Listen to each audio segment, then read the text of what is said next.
Reading is like dreaming with open eyes. Hi there, I'm Thejasvinee Thiruvarasan, a Year 6 student from SJKT Larang Northamok. I'd like to think of myself as a bookworm. My pleasure in reading has always been boundless. Today, I want to review a book that is very dear to my heart. I have read this book plenty of times repeatedly as it never ceases to astound me. I'm going to discuss about Percy Jackson and the Lightning Thief, which is the first book in the series of Percy Jackson and the Olympians. It was written by none other than the renowned American novelist Rick Riordan.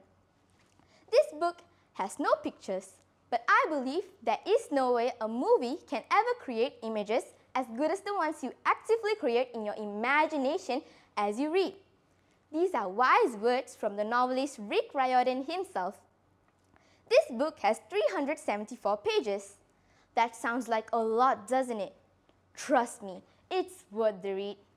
It's a fantasy book, which I think is the best kind of genre. There are three primary characters in it: Percy Jackson and his best friends Annabeth Chase and Grover Underwood. If I had to describe Percy himself, well, let me read this line from chapter 3 to you. When our English teacher asked me for the millionth time why I'm too lazy to study for the spelling test, I snapped and called him an old sot. Yes, Percy has a very short fuse. He is expelled from schools due to mysterious incidents that aren't truly his fault.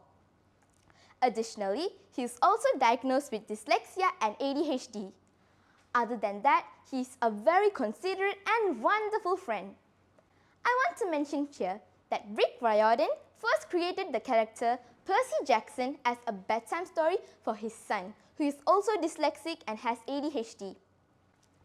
Percy was just a normal kid studying at a boarding school called Yancey Academy when all of a sudden a field trip took an unexpected turn.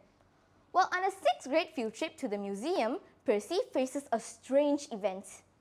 He was with his best friend at school, Grover. After an argument with a school bully, his math teacher draws Percy aside to punish him. She then transforms into a monster and attacks him. His favorite teacher, Mr. Brunner, rescues Percy by throwing him a ballpoint pen that changes into a sword. Although Percy defeats the monster, when he reunites with his classmates, they all seem to deny the existence of her. Percy acts out and is expelled from school. At home, Percy escapes his dreadful stepfather by joining his mother on a trip to their favorite beach. Forceful winds and an unexpected visit from his best friend Grover leads Percy to reveal the incident that happened at the museum to his mother. Percy was told to get to Camp Half-Blood for his safety. A monster chases after their car as they head in the direction of the camp, attacking Percy's mother, which causes her to disappear in golden light. Enraged and fearing his mother's death, Percy defeats the monster and manages to get to Camp Half-Blood safely. Chiron is a centaur, formerly known as Mr. Brunner, and Grover explained to Percy that he is a half-blood or a demigod, meaning he is half mortal and half god. His godly parents were unknown only for now. Percy meets Annabeth, the daughter of Athena, Luke, the son of Hermes, and Clarice, the daughter of Ares. An altercation with Clarice allows Percy to discover that his father is Poseidon, one of the big three gods. Percy was sent on a quest to recover Zeus's missing lightning bolt. Zeus is the god of sky, so Percy was accused of stealing it because his father was Zeus's brother, Poseidon. Percy was sent on the quest with Annabeth and Grover with the hopes of saving his mother along the way.